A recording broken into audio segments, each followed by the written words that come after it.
Hey everyone, in this week's video I'm going to go over my reflections on a dry January. My year typically ends with the week-long binge fest in that magical time between Christmas and New Year's, where there is no responsibility, no expectations, and certainly no end to homemade treats and Bailey's infused coffee. Although I love this time to let loose and truly indulge, it comes at the expense of making it much more difficult to get back on track for January. A part of my motivation for dry January this year was due to the gyms being shut down from COVID. I reasoned that if I couldn't exercise as regularly, I might as well lose a few pounds to make the return to CrossFit a little easier. So I decided to eat a low-carb, meat-focused diet, which included saying no to alcohol. I'm not going to sit here and tell you that it was a piece of cake to completely cut out the booze. It wasn't. The transition time between the holiday indulgence and the January reset was the most difficult time. I didn't return to work until the 4th of January, which meant that it required a lot of self-talk to say no to the Bailey's in the coffee each morning and the afternoon espresso martini. But after a couple days, it started getting much easier. My bloating went down, my brain fog cleared, my skin looked great, and I was much happier. Choosing not to drink got easier each day, and after a week it was smooth sailing. That is, until my friend's birthday dinner.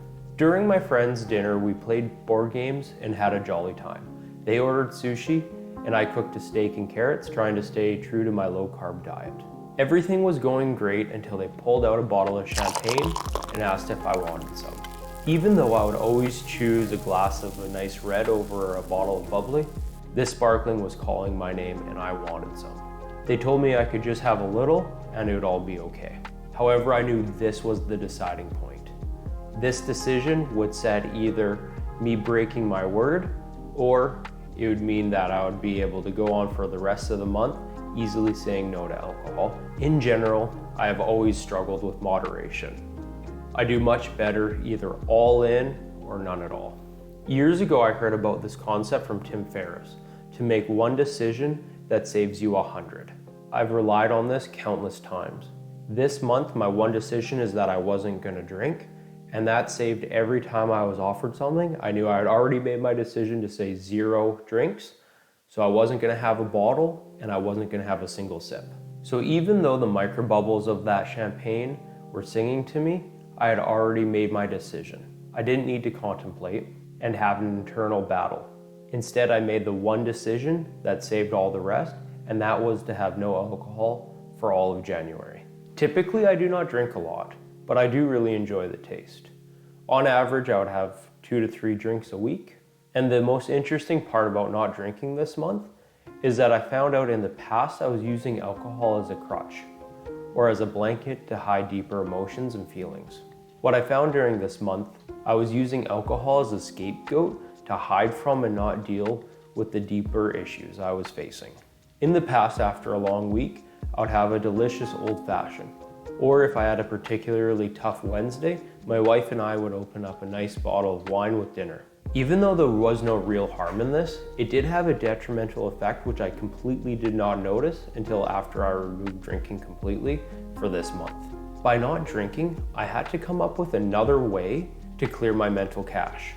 Now when I had a long week or a tough Wednesday, I had to find another way to address the real issue that was causing this. By doing this, I was able to see the reoccurring patterns which were causing the issues in the first place. While these patterns were obvious in hindsight, at the time I couldn't see them. And I couldn't see them because I wasn't looking. To recap my results, over the 31 days of January, I did not drink at all. And after the first few days, I didn't miss it and it became much easier to drink. Over the month, I lost 7 pounds. I had better energy, my fitness improved, my focus was clear, and my skin looked great. After this month, some advice that I have is that we should all try to remove the vices from our life for a period of time to see if we enjoy them or if they're actually addictions. I personally do not think that alcohol is inherently good or bad. Like many things, the poison is in the dose and how we use them. I believe that alcohol can be enjoyed with family and friends, and you can simply enjoy the taste and complexity of it. However, I do not believe that it should be relied on or used to mask deeper issues. So I challenge you to do a dry month and see what reflections and results you can have. Thank you for watching.